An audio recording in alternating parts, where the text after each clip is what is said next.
Hey, welcome into Vertical Pursuit, episode 92. Mike Barrett and Pastor Mike Tatlock with you. Wow, tough to grapple with a lot of things, a lot of emotions we're feeling. And again, my first thought was kind of when all of this happened, I thought, well, like everybody else who has a podcast or has any kind of a platform, you want to come out and say, should we be one more podcast that's coming out and weighing in on the situation that is on everybody's mind? But how can you not at this point? How can you not talk about this topic that is being talked about worldwide, that is shifting culture, that is causing young people to stand up? A guy who helped young people stand up. And of course, we're talking about what happened with Charlie Kirk. And, so I'm not even sure where to go with it. There's a million places that we can go with this, but coming off a time and a week where we saw Irina Zarutska, the young girl from Ukraine, knifed on, video in Charlotte. And that was horrific enough. And then you see the video of this, which has now been taken down, which again, that's a whole nother topic. Should it have been taken down? Do you need to see that? And I've seen good arguments on both sides. As soon as this happened on Wednesday, when we got the news about Charlie Kirk being shot in Utah, I texted my kids, and they're 20 and 19, and my daughter's at college, as we've talked about, and I just said, I'm not sure our souls know what to do with visuals like this. I said, would you guys please not watch this? And they both wrote back and said, we already did. I'm sorry. We couldn't. We were scrolling and it just immediately pops up. So you see and that's a whole nother offshoot. Another topic of this topic is the video, the harshness, yes, we saw JFK. Do we erase that? No. But remember, the Zapruder film didn't come out until over a decade after, and that's still out there. And I understand. I don't know what to do with that. I don't want to get off on that. But it is. It's been crazy to me, and I looked back at some of our episodes from the past and somewhat recent past. And this is 92, but back in episode 21. We did an episode after the Damar Hamlin that's right. situation with Buffalo, and we called that episode "The Night Prayer Went Mainstream." And I look back we were talking then about how amazing it was that on a live TV event, we saw players drop to their knees and pray for a brother who it looked like at that point his life was in danger. In fact, it was. He clearly was, as we know now, was revived on the football field and is amazingly back playing now. But if we were kind of shocked then, not shocked, but pleasantly, not even really surprised, I guess, but maybe for us a little bit of that, with a night that we say prayer went mainstream, then look what's happened since, and look at this event, and look at what it's doing. And now we're sitting here, 3 days after Charlie was assassinated, and then you throw in 9/11, which was the next day because this happened on the 10th, and all of the emotion, and then the stabbing in Charlotte, and man, what a week, what a time, and what a strange, this is going to sound obvious, what a turning point, what an opportunity for a turning point, which is not, it's ironic or not, that is the organization that Charlie started. But, watching it in real time online, which a lot of us did, and the horror and the mixed information, which wasn't anybody's fault. People were trying to find out how he was doing. And my daughter, actually, I was driving, and usually I'm on top of these things. I spend too much time on social media as my news source. But she sent it to me, and I ran in the house and immediately started looking and scrolling and trying to get information. And you hear that, he'd been shot on a campus at an event, which there's a reason for that too. Happened in front of people. No, it almost very similar to the Butler, Pennsylvania attempt on Trump's life during the campaign, very strategically picked for location, for time, they want it to be on live TV to where it can't be taken down. So this is one of those. And then we're hearing that, my daughter immediately started texting and was, we were just praying that he could somehow survive this. And the early news was that he was stable. That's what we kept getting, and in surgery. But then you hear afterwards that he likely was dead before he hit the floor, which is what a lot of people are saying. And then I'm laying a lot out there. We're going to pick through it. And then to see and find out that his wife and kids were there. And then to see Erica getting back to Phoenix with the body that flew back on Air Force Two, and if you want to call it a pallbearer, I don't think it really was, but J.D. Vance helping carry the casket to Air Force Two. And then Erica holding the cross that Charlie wore out the window to his supporters while in tears. I mean, gosh, there's been so many images of this, not unlike, and I don't want to sit here and compare, but because 9/11 just happened and we were watching that, you think of the images that changed you during that. And the one of her holding the cross out the window was certainly one of those. And then she goes out 2 days after and talks live and addresses this in this powerful statement that she gives, gut-wrenching, where she's talking about him and talking to him and talking about his faith and talking about what he would want now. And you know that she hasn't even begun to process this.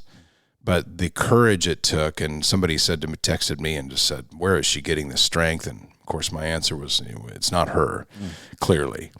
But sorry, that was a lot of talking early on by me. And we have a lot of places I want to go with this, mostly just to go through the shock and the what now, and then from our podcast,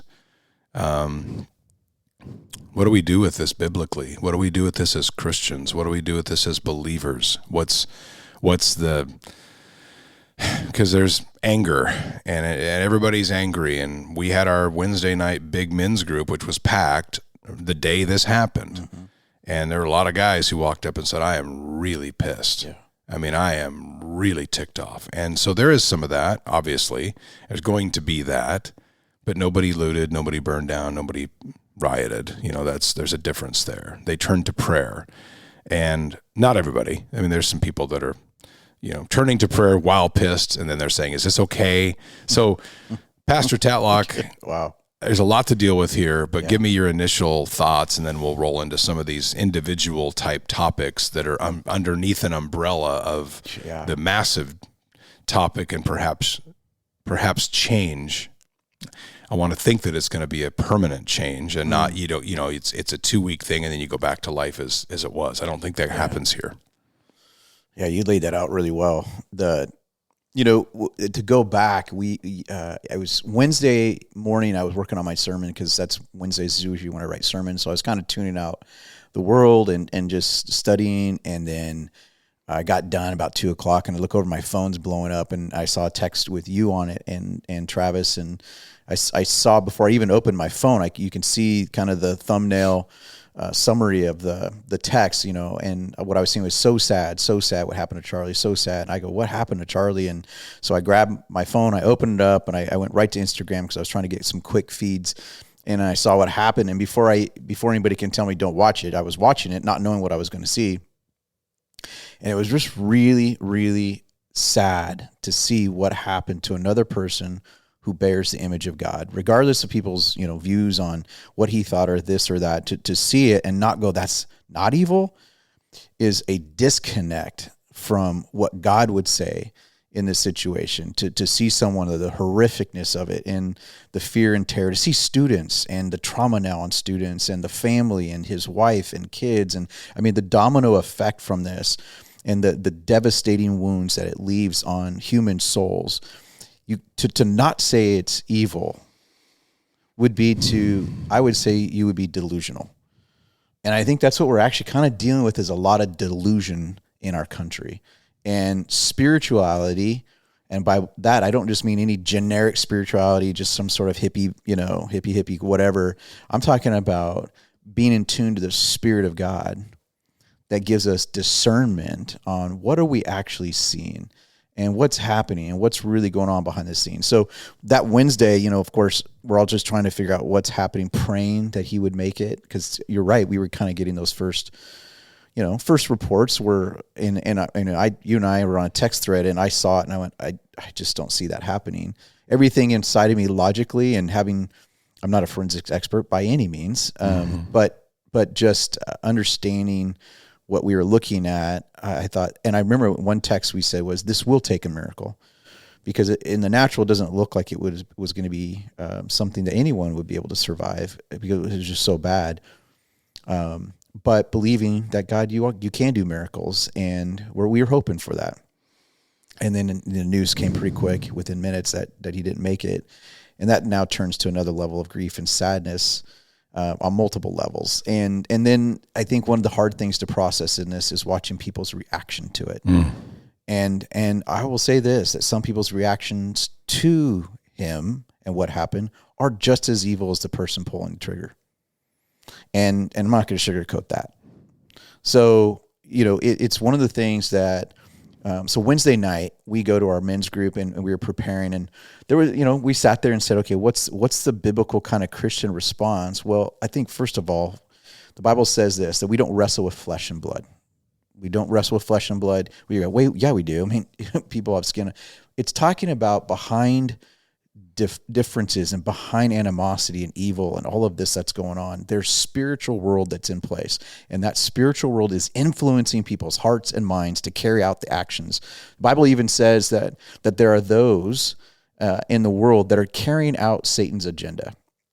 And so anytime that we partner with the Satan's agenda, then we actually become pawns to what he wants to do, which we know the end game of the enemy is to steal, kill, destroy, and he has a variety of ways of doing that. But anytime we partner with the wrong spirit, a spirit that the enemy has, then we become accomplices to his work.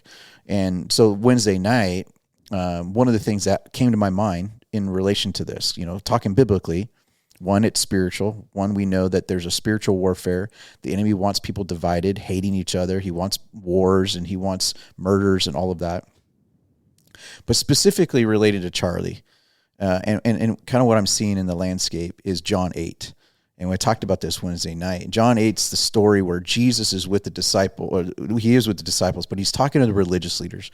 And Jesus is getting this vileness from them. The religious leaders were just vile towards Jesus, to which he called them a brood of vipers at one point. And so Jesus is having this discourse with these religious leaders, and he looks at them and he says, you can't handle the truth that I bring to you. You just can't handle my words. You can't handle it. And he says the reason for that is because you are from your Father. And Jesus was contrasting that moment that he came from his heavenly Father and had brought a message from his heavenly Father. And so he was saying, I know the Father I'm from.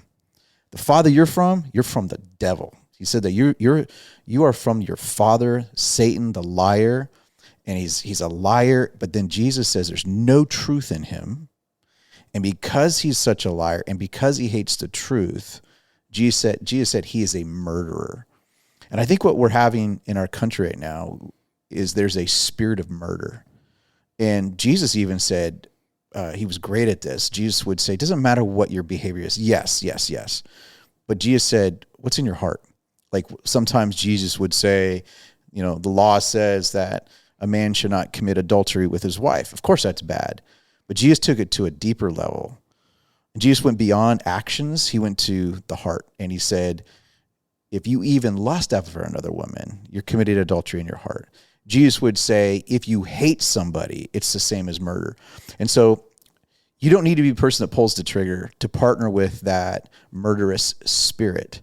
There are those that we said that might drive the nail in the coffin, the person that pulls the trigger. But what's equally bad are the people who drive the narratives. And driving the narrative and getting caught up in this murderous spirit, this hating the other person. And that's never been easier than it is today. Exactly. And don't take that bait. And that's what we're seeing right now is people are getting baited into it. I had a friend who she actually works at our office. And so the next day, Thursday, I'm asking multiple staff at our church from young. I was asking our children's staff. I asked our youth staff. I asked our adult staff. I said, what conversations are you having? What was interesting was Wednesday night is our youth ministry at the church. Our youth group meets, and it was such a big deal to high school students that they took time to talk about it. And so I'm getting this information from my staff going, everybody's talking about this at every age, at every level. Sure, you might have a few people go, hey, I'm not really in the loop on some things. But then once they heard, they were like, whoa. But the majority of people are now, certainly, if you didn't know, you do know now. But my point in this is this murderous spirit is alive and well. And I referenced going to Rwanda years ago and the genocide there, and talking about what happened ground zero when people were taking machetes and murdering their neighbors. And the leaders that I was meeting with years ago, I asked them the question, how does this happen? How do you get to this point?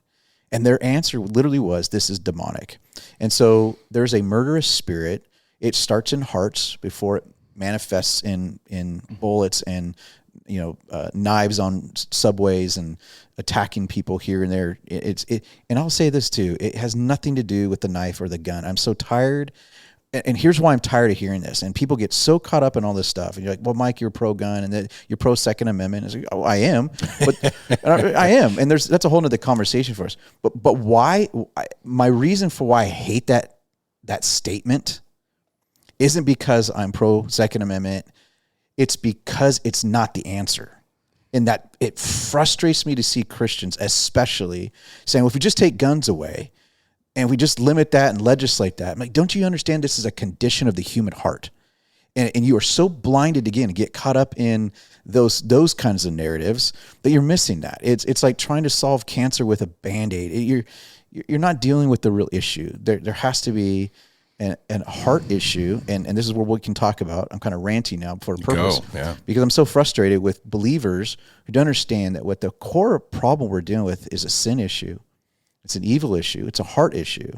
And whether you're a Christian or not, if we partner with this murderous evil spirit, then it's going to manifest, and it doesn't always manifest in a bullet, but it manifests in how you not love your neighbor, how you hate your neighbor. It manifests that, and you just see our country partnering with this murderous, hateful spirit. And I'm just choosing to not do that. I'm not going to hate people. I'm not going to make an agreement with that. We'll call out what the problem is, which is Satan and sin and evil. Let's call out that and then unify us to Jesus and the call to Jesus, the call to repentance, because he's the only thing that can heal the hearts. He is the only solution. And until we realize that, you cannot legislate human hearts. You can't legislate human hearts. You can put things in place to try to limit people's behavior. But if we really want to see some transformation, it's going to have to start with the gospel of Jesus. He's the only remedy to hearts. So, and of course people say, well, you're a pastor, you're going to say that. I'm like, well, track records prove that when the gospel goes into societies, like we're even seeing in Rwanda, the reason Rwanda is having so much unity and healing isn't because of the reforms and because of government, although those play a place, they do. It's because the gospel is spreading and the churches are coming alive. And that's the vehicle in which we actually see transformation, healing. That's our hope. And so I'm just saying we need to have a lot of hope, but call the clear message and don't get caught up in side conversations that aren't really solutions. Very good. A lot of guys on Wednesday, we were talking about this, and this was the night of, and the anger, and there've been a lot of people on social media that even believers. I'm not. They're saying I'm not forgiving this. It's war, and you heard that a lot, and it's on now. And then we have some different guys who are strong leaders, and we're all on a huge chat. And Dakota, our brother, he sent out a verse, and this is one neat thing too, not just in our group, not just in your group, listeners, is, man, there's scripture flying everywhere, all over social media, more than I've ever seen before, which, again, is one of the, if you can say, positives, which I'm sure Charlie would say. But he threw out this from, which I know turned some of the guys that were ready to punch a wall and go to war. And he sent out a verse from, since you gave one, I'll give this one, but from 2 Timothy 2, where it says, "Again I say, don't get involved in foolish, ignorant arguments that only start fights. Yep. A servant of the Lord must not quarrel, but must be kind to everyone, and be able to teach and be patient with difficult people. Gently instruct those who oppose the truth. Perhaps God will change those people's hearts, and they will learn the truth. Then they will come to their senses and escape from the devil's trap. For they have been held captive by him to do whatever he wants." Exactly. Or his will. Yeah. Exactly. So that was very good. And then I've been in some really good discussions, some with guys who are scholars and much more than I am of the word, and then with some guys, friends of mine, who are dipping their toe in, which we're seeing a lot of that. And so there's just been this has sparked, and I'm sure I'm one of millions who it has sparked a flurry of people looking to the word for some kind of answer or comfort or solution, which is a good thing. And I'd written back what you just talked about, Ephesians 6:12, "For our struggle is not against flesh and blood, but against the rulers, against the powers, against the world forces of this darkness, against the spiritual forces of wickedness in the heavenly places." So there's always, you can go back and there's a place to apply all of this. And I even sent to a younger guy who was texting with me and kind of coming to that point of coming down from anger. And I reminded him that, on the cross, while suffering, Jesus, "Father, forgive them. They do not know what they're doing." And does that give them a pass? No, but it's not designed to do that. It's designed to help your own heart condition and your own head condition as you wrestle with this. So I guess, to see all of, and then the other thing, which within the scripture, and I think that people are right now who have never entertained the idea of church or a faith. A lot of people are spectators to this practice of scripture being thrown around on social media. And a lot of people are coming out. I mean, I read several just this morning. I'll read one just because I saw it, but it says, this is from somebody on social media, has a lot of followers. This person says, and again, sorry for this has a little political tilt to it too. This person says, in their words, "All right, Christians, help an ex-atheist and former Democrat out. Can I just walk into a church and sit down? What about Mass on Sunday? Is there anything I need to do in advance? I don't want to start a denominational argument, but where do I go? My family needs and is going to go to church." And I've seen, now, does that stick? Hopefully, but there's a heck of a lot of people entertaining that. And then my daughter sent me from a lot of people she follows and even friends at college, which was Charlie's heart, clearly, to walk into college campuses and have these discussions and allow people to discuss with him. Now, it's also interesting. We've talked a lot about this in a lot of different ways, where you read something that somebody is talking about who Charlie was, and then with social media, you can chop up, and with somebody who'd come to me and say, this guy was evil and spewing hate, and then I'll hear people say, well, did you ever watch, or did you watch the 10-second recap on somebody's Facebook post where you made your determination about what made this guy tick? But if you actually watch, and there's been a ton of them now, and there's going to be, where he would have these discussions with people and allow them to ask difficult questions, and then he would have a reply. I don't feel like, at least for me, ever in a very hateful way, and he would always, and for us this is important, he would always use scripture to back up what he is saying. And he believed that. He was devout in the way he went about things. But who you think or who you thought Charlie was depends on who you follow on social media. Now, we know that's the world today. You can cut up anything, and now with AI, it's getting even worse. You can cut up anybody's or take a snippet, because nobody has the time, they feel like, to truly research something or to find out who somebody is. So you're going to hear it on a chat room with some friends in a neighborhood where you see an 8-second thing and then make your conclusion about this guy is horrible.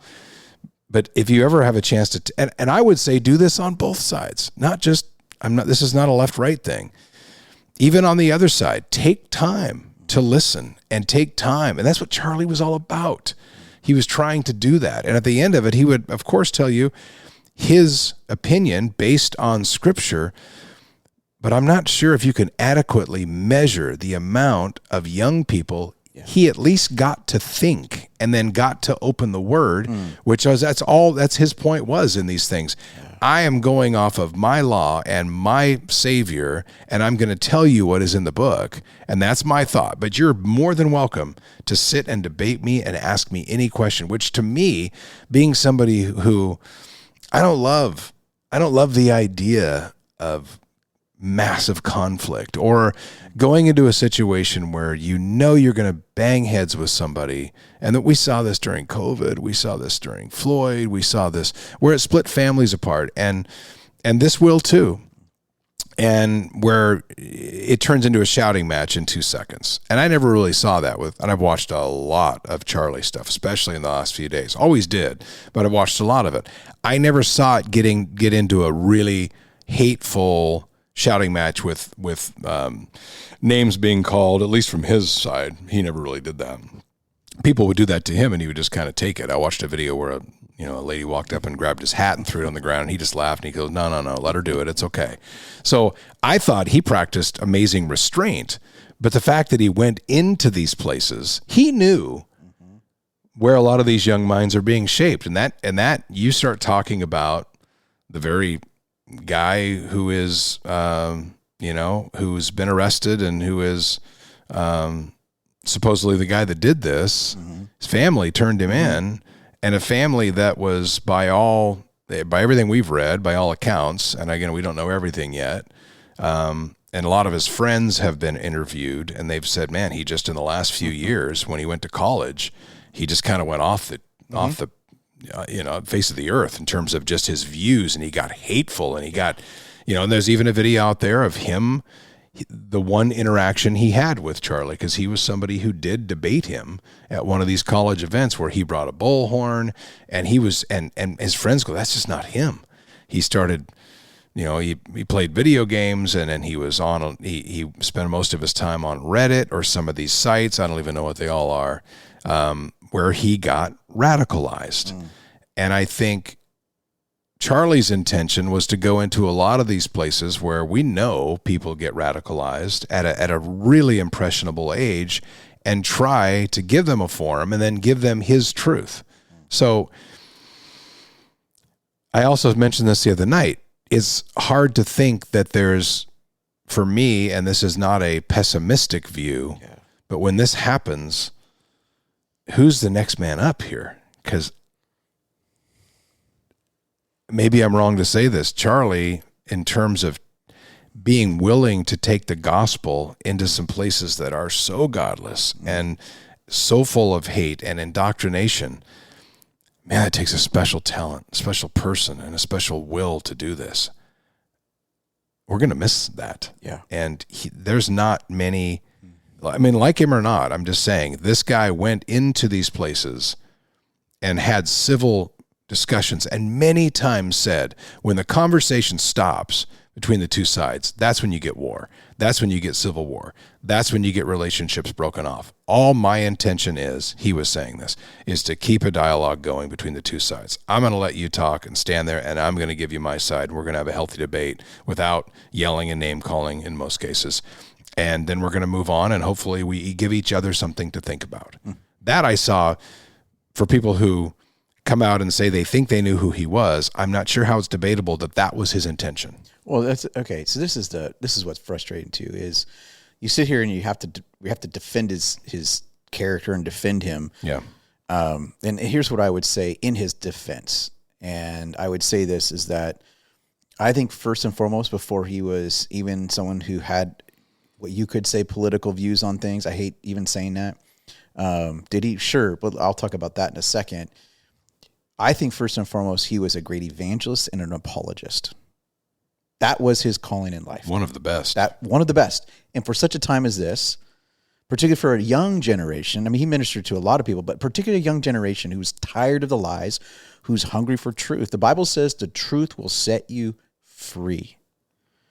And we live in a time when truth has been lied about, truth has been twisted, truth has been hidden, and these are days of discernment. And that's why I referenced earlier John chapter 8, when Jesus came and said to the Pharisees, there's no truth in you, and that's why you hate, that's why you commit murder, is Satan hates truth, hates it, can't stand it. And I think that Charlie was, and we'll talk about this too, so remind me to come back to this, was God's will in this? Let's come back to that later. Because that's another question of why did God allow this? Wait, what's that all about? But let me not lose that train of thought. Is I think that what really was the enemy trying to shut the truth up. That's what we're seeing here. And Charlie was such an advocate for truth, God's truth. Let's just be clear on that. He was an advocate for God's truth in a world that's craving truth. Young people are craving truth, and at the same time, the enemy is resisting truth.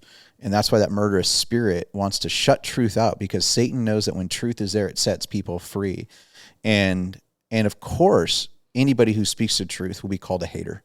That's the tactic of the enemy right now, that if you speak truth, you don't love, you're a hater, when actually, in fact, some of the most loving things you could ever do is speak truth. And so Satan twists all that, right? And so he's labeled a hater. Why? Because he spoke truth. And of course he's going to be seen as a hater. And that's the narrative of Satan, to try to diminish him. And if you point to me and say, well, he did this wrong, tell me what human being hasn't that God has used. God is in the business of taking human beings that are imperfect to be his imperfect vessels and agents to bring truth and bring the gospel. And so that's why I think Charlie, more than anything, I'll remember him as an evangelist and an apologist. He was bold with his faith. And people say, well, you shouldn't debate this or that and argue. Okay, let me just silence that whole thing. Let me go to Paul, the Apostle Paul. In fact, I have a verse that I'm just going to read, and it's really short, but this is a verse talking about Paul's strategy. And if you understand, Paul was called by God to bring the gospel of truth, and he was hated for it. And he was also loved for it, because people who were being set free by the truth were like, oh, this is so refreshing. Well, and even mentioned Paul's turnaround, because he was the biggest persecutor of Christians and the church. Yes. He was a terrorist. He was a terrorist. He was trying to shut the truth down. Yeah, right. So he was on that side of it until he saw the truth from Jesus, and then he's like, whoa, and now he's commissioned to do that. And Paul had a strategy that I think Paul's strategy is very similar to Charlie Kirk's strategy.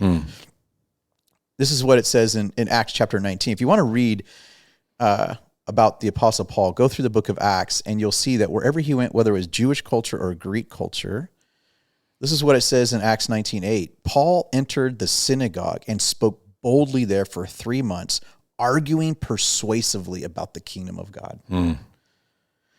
So here's what happens is, in that context, Paul would say, here's a lot of people who in the synagogues that the same ones that crucified Jesus, and yet he didn't come there to throw stones at them. He came there to bring truth because he wanted them set free. And so Paul would come in and have rigorous debates using the scriptures, and it was effective, because in that culture, in the synagogues, that's what they did. It was a forum for discussions, and it was how people got to the truth, was that open dialogue, the debates, so that the reason and the truth could stand out. Okay, so that's one place Paul also in the book of Acts tells us he would go to these cultural centers of debate within the Greek culture and the Roman culture. So they would have these places where philosophers, you would have the Stoics, the Epicureans, and it says that Paul would go there to the places of the most heated philosophical debates of his time. And again, remember, this is pagan. They're worshiping all kinds of gods, the modern day most brilliant minds and philosophers. It's exactly where Paul was, right in the middle. And it says that he was there at the place where the most current debates and philosophies are being talked about, so that he could have a seat at the table to speak the truth. Charlie was doing like the a same college thing. campus. That's my point exactly. Yeah, right. So Paul was going, where is the most philosophical debates going on? Where is this? And just to be honest, too, most of our secular education institutions are just spewing lies from Satan. So what better place to have someone like Charlie, who I think was not just, people say he was brilliant, I think he was anointed in the Spirit, because he would bring so much truth, and you would hear some of the, and he was so respectful. He's not perfect. That's why I made that point earlier. Boy, people would say Paul was a short-tempered. I mean, people would say all things about the Apostle Paul that you might be able to say about, any human being, but God uses vessels, right? So if you point to me what Charlie did, and he wasn't, I'm like, so? But I'll tell you what I did see over and over and over again was him right in the center of where all the debates and philosophies are happening, so that he could bring truth, God's truth. And he was so clear, speaking from scriptures. And what I loved was that he was able to help people see. Now, we also know that Satan blinds people, and doesn't mean that everybody hears truth, sees it. They'll walk away going, well, that was hate language. Well, no, that was probably maybe the most loving thing that someone ever told that person. Instead of affirming a lie that they believe about their identity, he was speaking truth about their identity. And in our culture, if you speak truth about someone's identity, it's called hate speech. Well, it might be love speech, because you really are trying to help them not be so embedded into what everybody else is saying through affirming. So I think that those are just my kind of general thoughts on some of the pushback or some of the dialogue that's happening right now. I think we need to have strong, brilliant Christian, theological, smart, humble voices at the epicenter of all the places where the enemy's trying to indoctrinate his lies. Mm. There's a lot of things that I've read some really, really good stuff talking about people as a result of this maybe feeling changes in the spiritual world. Yeah. Does that make sense? Yeah. I mean, there's a lot of people, I already mentioned, a lot of people are saying they want to go to church. They want to pick up a Bible. They want to figure this out. They're feeling led to do, and a lot of people are like, I don't know why. I've never saw myself as being led to this. There was something that was written pretty well. Chad Prather is a guy who's on social media, big following, and a comedian, musician. But let me just take a second and read this, because I thought it was really good. And there's been a lot of stuff out there, and I could have picked any of these, but I just saw this one last night and liked it. He says, the reason you feel Charlie's death so deeply is because grief doesn't measure itself by proximity. It measures itself by meaning. You didn't have to know him personally to feel the sting of his absence, because when a voice like his goes silent, something in the atmosphere shifts. The reason it feels heavier than so many other tragedies is because your spirit recognizes that this is not just about a man. This is about a battle. Scripture says eternity is written in our hearts, and when someone who carried truth and boldness is suddenly gone, eternity aches with us. It's like our souls know instinctively that the darkness celebrated, and it strikes us at the core. The reason you can't shake it is because psychologically we don't only attach ourselves to people, we attach ourselves to symbols. Charlie became a symbol of conviction in a time of compromise, courage, and in a time of war. And when a symbol is struck down, it raises something primal and eternal inside of us. That's why even those who never met him feel it. There is a strange thread pulling at us, and it's not imagined. It is real. We are bound together by shared purpose, by shared longing for truth, by the Spirit of God himself weaving us into a fabric that cannot be torn apart. The loss pulled at that fabric, and every one of us felt the tug. So if you've wondered why this hits so hard, it's because your soul knows this is bigger than news. This is bigger than politics. This is about eternity, about truth, and about the weight of a man whose life carried both. Yeah. Isn't that well written? That was, really good. I think that helps people find language for how they feel. And that's what good writers do.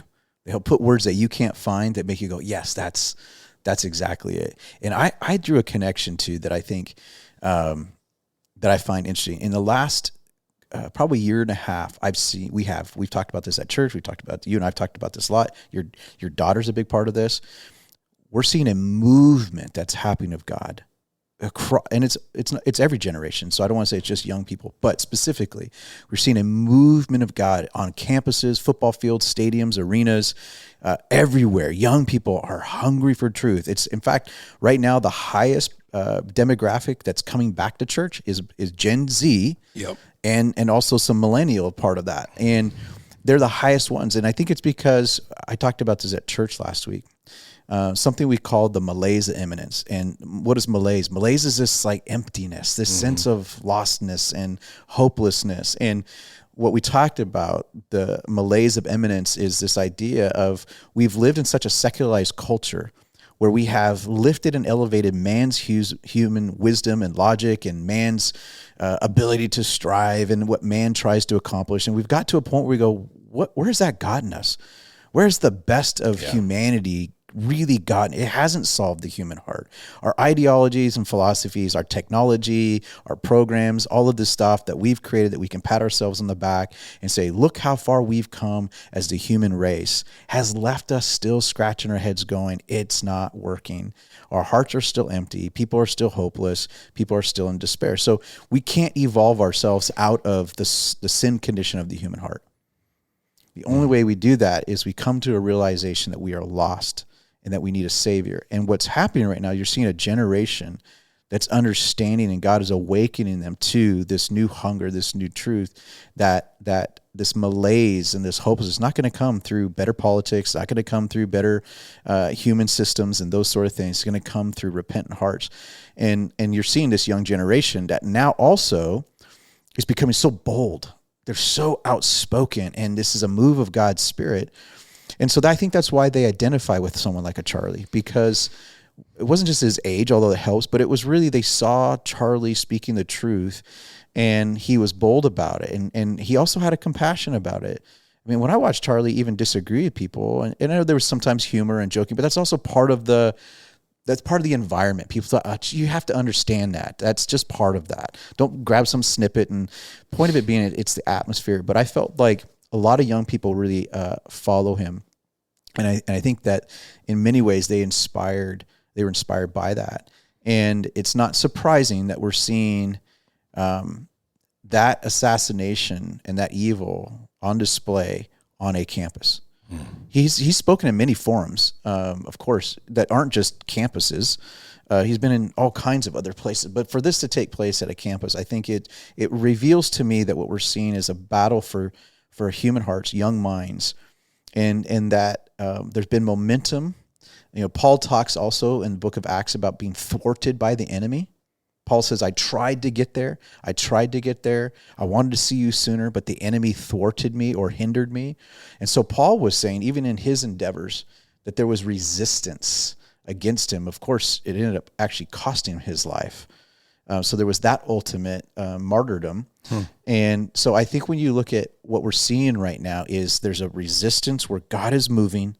Young people are coming passionately alive to the truth of Jesus, and the enemy's trying to silence that. So what we're watching is real live Book of Acts kind of stuff. Yeah. And so what the enemy's trying to resist, but here's where we can transition a little bit. God's going to work good in this. And I'm not here to predict or prophesy about what that specifically is going to mean. All I can know is this, is that sometimes, and we see that, we talked about this Wednesday night, sometimes in countries when there is a flashpoint where there's boldness in sharing the gospel, and then there's this evil resistance to shut down, persecution is the word, it actually enrages the flame for God. It stokes the flame for God.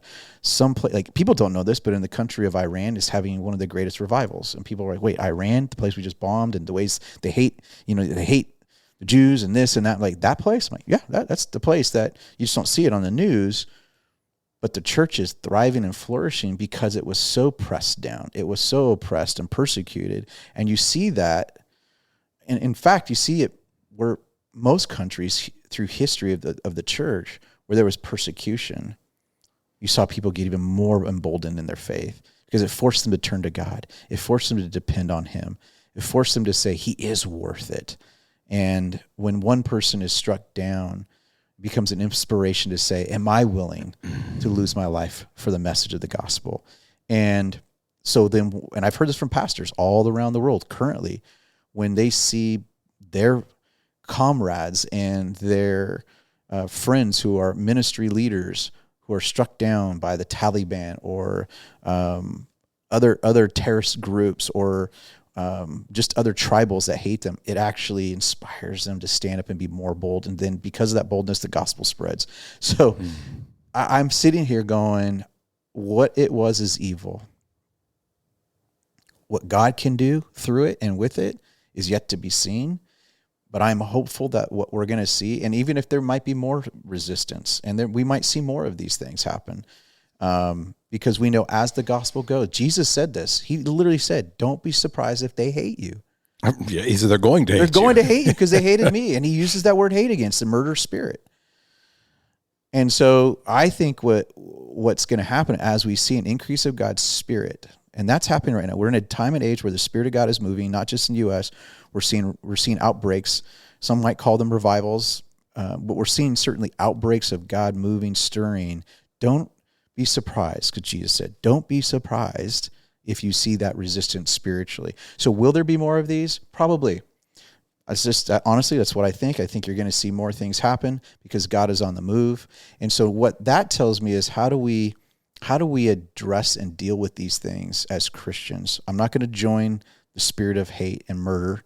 I'm going to continue to ferociously love people with the gospel.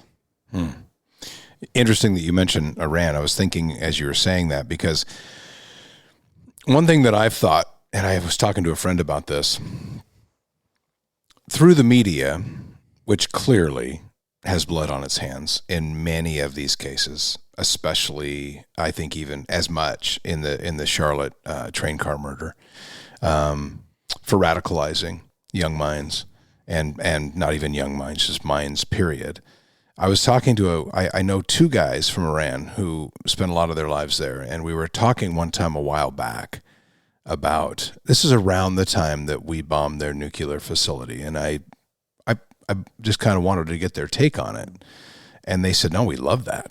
And he said, I've talked to my whole family back there. And he goes, you don't understand. He said, there's like 1,000 bad people that are in charge there who control the messaging. They control everything that comes out of there. He said, the people are not like that. And he said, everybody I know actually they're huge fans of America, and they love that, and they want to be free.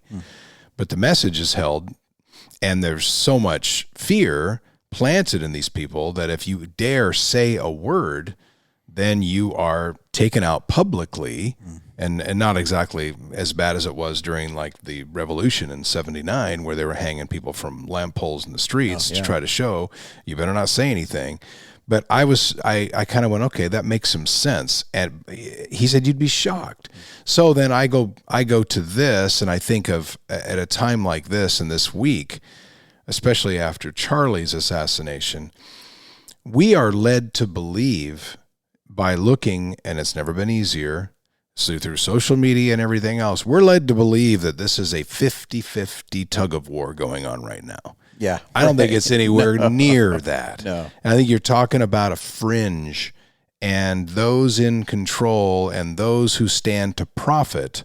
And I'm talking about like the George Soroses of the world who've done this in many countries.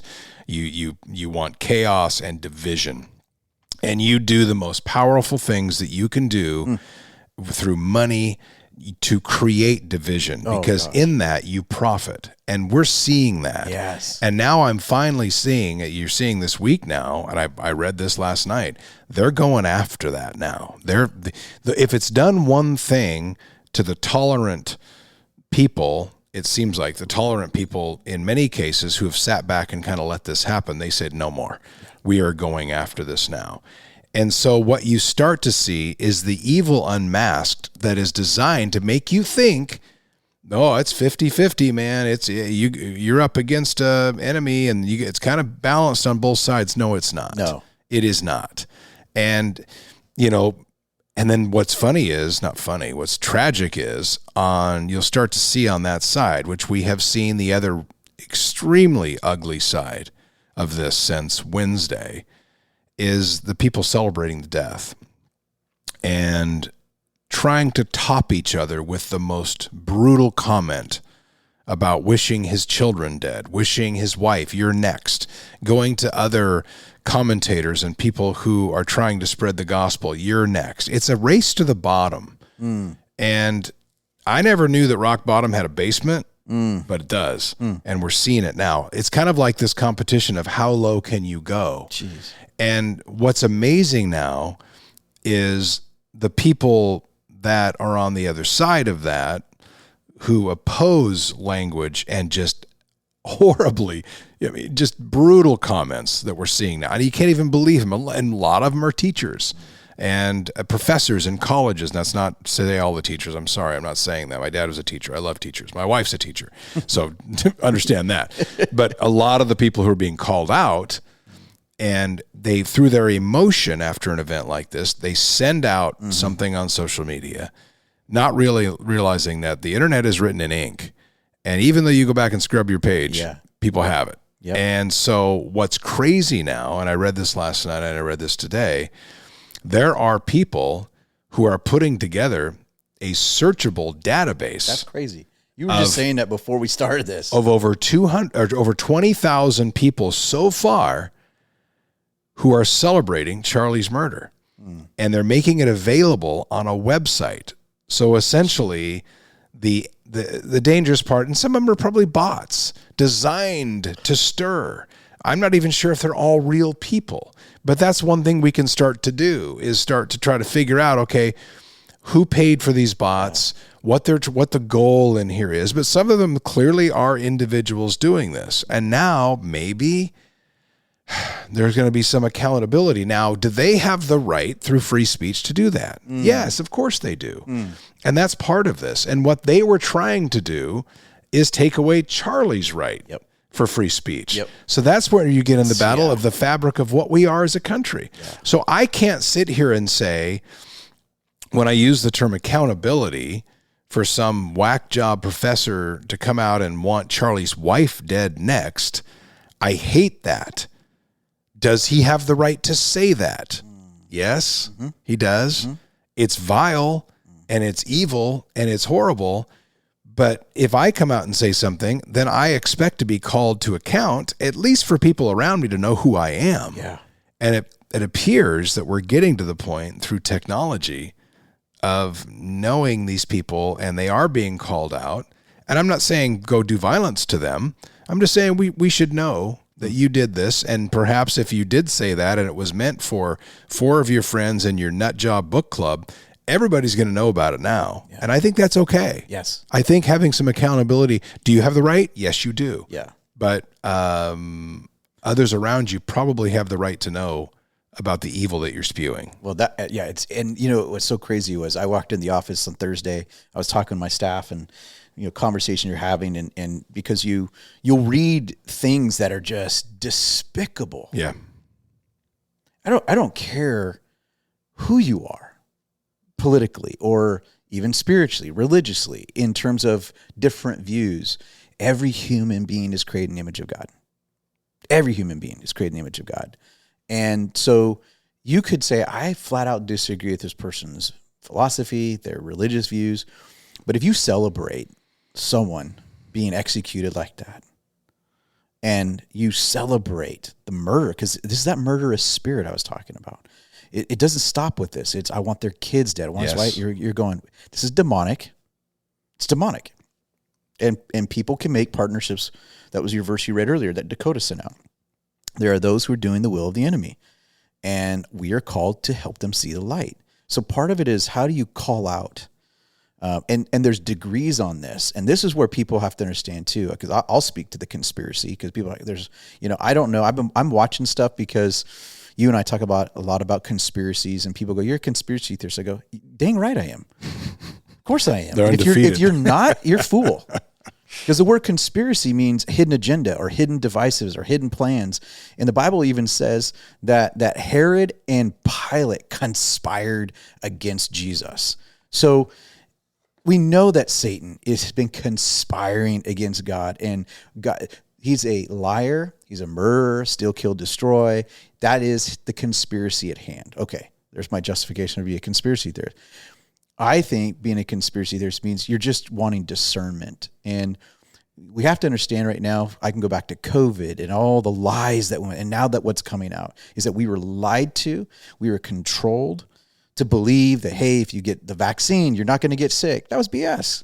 Mm-hmm. That was a flat out lie to manipulate people. And then if you love people, all the ways that they emotionally manipulate people to join, to do what they want you to do. And we find out now how many things were just lies about that. Well, any of these incidences right now, I don't believe anybody. I'll just say that. I think you got on the ground law enforcement workers that we know who are faithful, hardworking servants of society, laying their life on the line. I'm not talking about those people. What I am talking about, though, there are big players around the world, and that does manifest down into other leaders, and you're kind of going, I don't really trust everything that's going on, and we may never get to the truth of some of these things. In terms of, I remember when George Floyd, that incident happened, and that was sad too. To be honest with you, sure, to see a human being have to die, just period.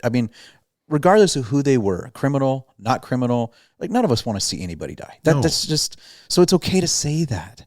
And you don't have to fear that. And it's so sad right now that people are afraid to say this was wrong. Which that may be a tangent for us in another way.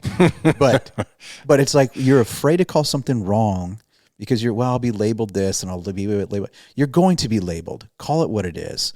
And so one of the things that I think is just evil when any human being suffers or any human being is life is tragically lost.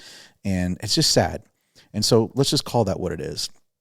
But I will say this, is that there are world leaders and governments in place to manipulate situations because they want to stir strife. They want to stir and feed the murderous spirit.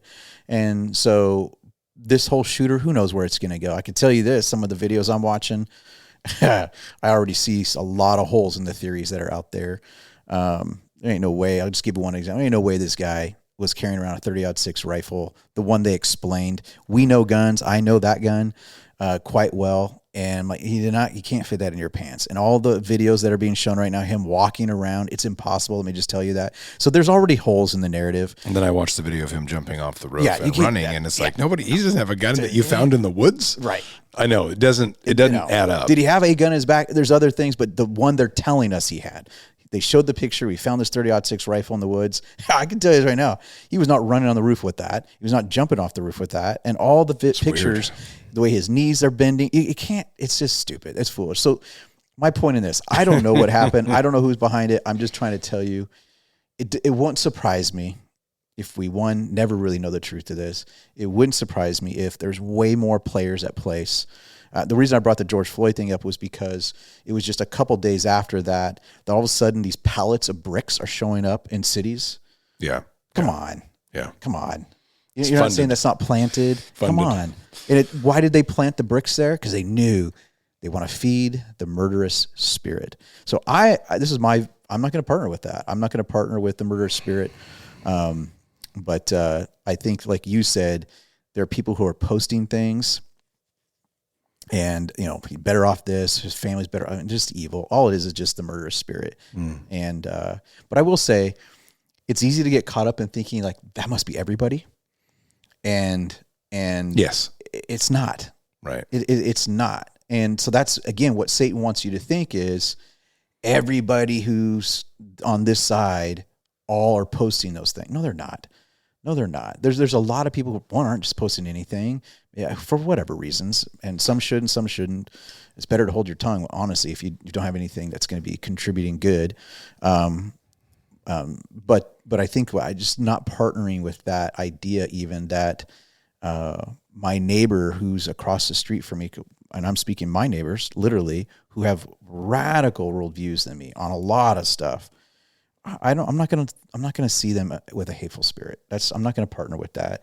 And knowing that the majority of people who right now, I think on Charlie Kirk, I think the majority who disagree with him probably are saddened. Sure. They're going, man, Wow, that's wrong. Some of the most stirring videos I've seen have come from his biggest rivals. Yes, it's powerful. And they're in tears. Yes, which they should be. Totally. Which if you're, I go on to say, unless you have some demonic spirit in you, how are you not human if you're not? Right. To see that, and I hope that stays that way, because I know that fresh off something. We saw it with 9/11, I mentioned that, but it was just this patriotic time, flags all over and it fades. And of course it always does. You're going to see it fade and then divisions start to reappear. And I know we're going to see that in this case, but I hope this doesn't. I hope we're always on to the next thing, especially right now. And we're instant gratification and okay, what's next? And things only last a short time. I mean, for crying out loud, the Charlotte poor girl who was knifed to death on camera. Horrible. And that just lasted a day or two, and we moved on to the next. And then, of course, Charlie's thing happened right on the heels of it. And then there were school shootings the same day. And then there was that one recently, and where we saw some more ugliness on social media, where, this demonically possessed guy goes in and shoots up these kids in a school, in a Catholic school. And then we have these cultural leaders who are then mocking the fact that, oh yeah, your prayer did a lot of good. They were in prayer when they were shot, so this is all meaningless. So as a pastor, when somebody comes to you now, and this is a very general question, but you're going to hear it a lot, and I've heard it try to be explained. Why does God let this stuff happen? Yeah, you and I talked about that the other day. It's so hard because we were just talking about this a couple of days ago, and I said, I remember when my dad passed away. He was driving home from a youth event, actually, and he loved to spend time doing like youth leaders and college students. He was a college professor, but he was an evangelist. And I remember getting the phone call that he'd been killed in a car accident, and I was so angry at God because I said, God, there's a lot of people out there that are just evil. Take their lives. We'd be better off. I mean, we all make those kind of conversations with God, but why take the good ones out? Why take the ones who are making a difference? And why take the ones that are raising up others? And in my mind, I go, it's just not mathematical, God. It's this one person empowers thousands of others. Why would you eliminate them out of the equation? That doesn't add up, God. And carrying your word. Yes. Yeah. Not absolutely. Just a good person. Yes. But absolutely making disciples, which we are commanded to do. Exactly. And it doesn't. And I just remember going, these things don't add up. And so I look at this situation and people go, why would God? He was God's representative. He loved God. He was out there serving God. You could make the case, you could make the emotional case to say, God, you didn't have his back? He was out there representing you and gave everything. Well, now you could say that about all the apostles. You could say about every person that was a martyr of faith through through history that has served God. In fact, we know we're probably going to be called to that at some level. And so we can't equal the logic that says if I follow Jesus, I'm never going to face persecution. I'm never going to face something horrific like this or some form of it. We can't go take a look at his disciples, and how they all died. Every single one of them, horrific. And so it kind of comes with pick up your cross daily, follow me, and so I do think that God's heart breaks over it. So I'm not saying it callously, like God's like, yeah, you follow me. Well, hey, God's heart weeps. God's heart is broken over it. What I will say is this: we talked about this passage in Hebrews, and Hebrews is this chapter about the heroes of the faith. It names people all through the Bible who trusted God. God would make promises and they believed God for them. But you get to the end of that whole thing, and it says that they didn't get to see the fulfillment of those promises in their lifetime. Yeah. They got to see them from a distance. They weren't the first-hand recipients. What that tells me is, so like with my dad, and I apply the same thing to today with this Charlie incident and tragic assassination, is that I don't know. I'll get to heaven and I'll still ask God, what was that all about? It didn't make sense. And I think he will at that time.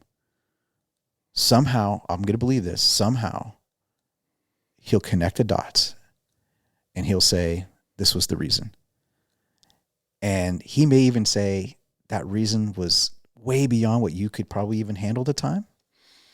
And so the truth of you knowing that might be more a burden. So even out of love, I'm kind of concealing that purpose. Or second is, it's not meant to be for me to know the why in this generation or this time of my life. He might, and I can tell you even things he's done since losing my dad. I can actually tell you, here's 5 things, a purpose in it. But there's 5 other things I don't have answers to. And so I think with Charlie, give it time. We might go, oh, well, that's why. Or, well, that's why. That could happen. I'm not saying it won't, probably will. But there might be bigger reasons of things that we never see and have to go, okay, God, we're part of a bigger narrative than what we see even in our lifetime. And your faithfulness will be there, whether I see it or not. And this is where faith comes in. I'm going to trust God that what the enemy means for bad, you will somehow work it for your glory and good. This is now sovereignty language of God. He doesn't cause evil. He's not the author of evil. He gives people choice, human will. And because of that, there's things that happen that he allows. But in the end, and sometimes even in the now, they will connect and make sense. This is the journey of faith, is to trust God when bad things happen to good people and it doesn't make logical sense, is to still say, God is still good. I still trust him, and surrender those questions, knowing that someday there will be an answer.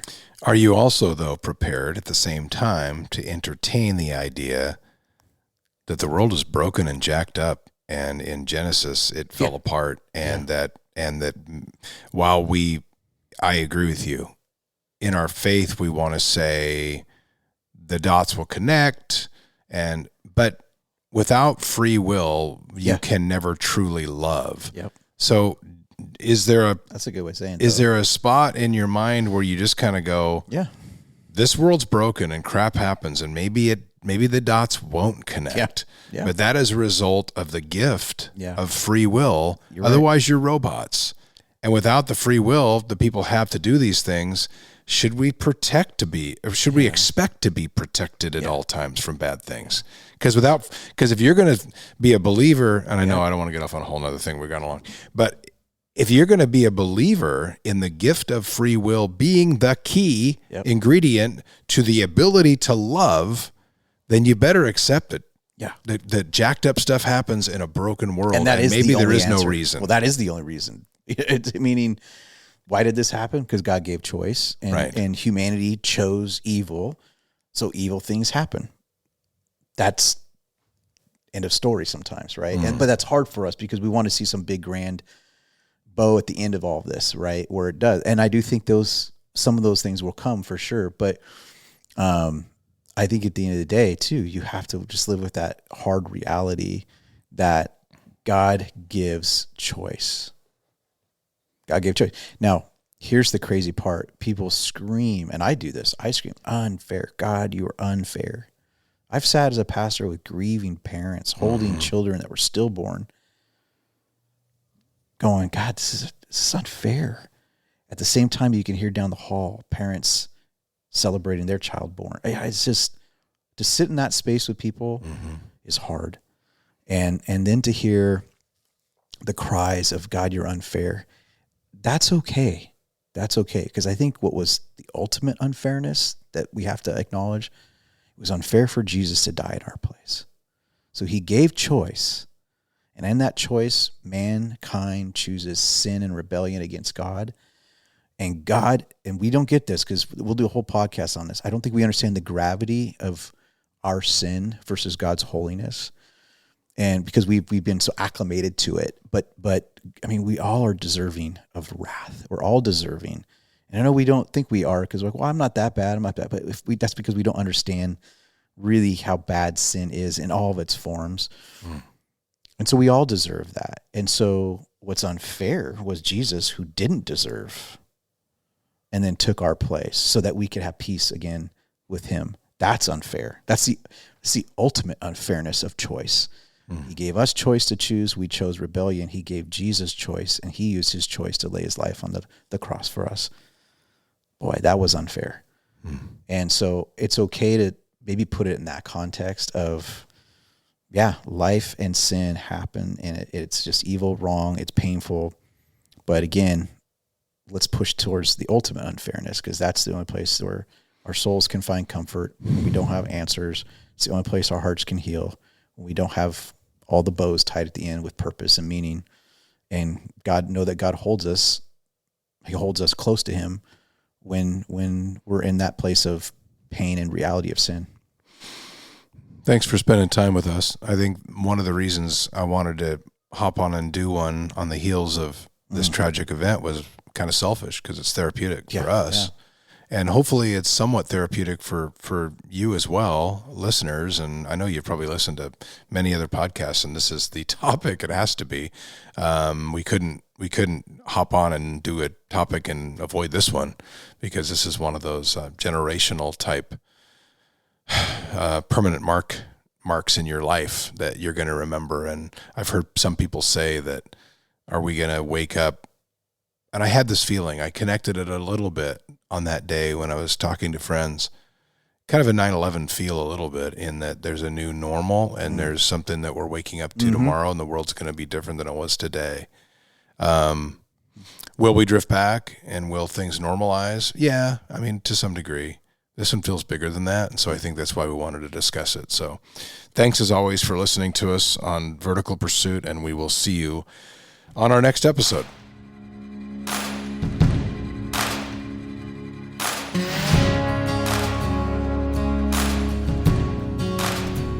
We invite you to subscribe to our podcast, comment, or message us, and check out our website at verticalpursuit.org. Download the VP app and check us out on Instagram, Twitter, and Facebook.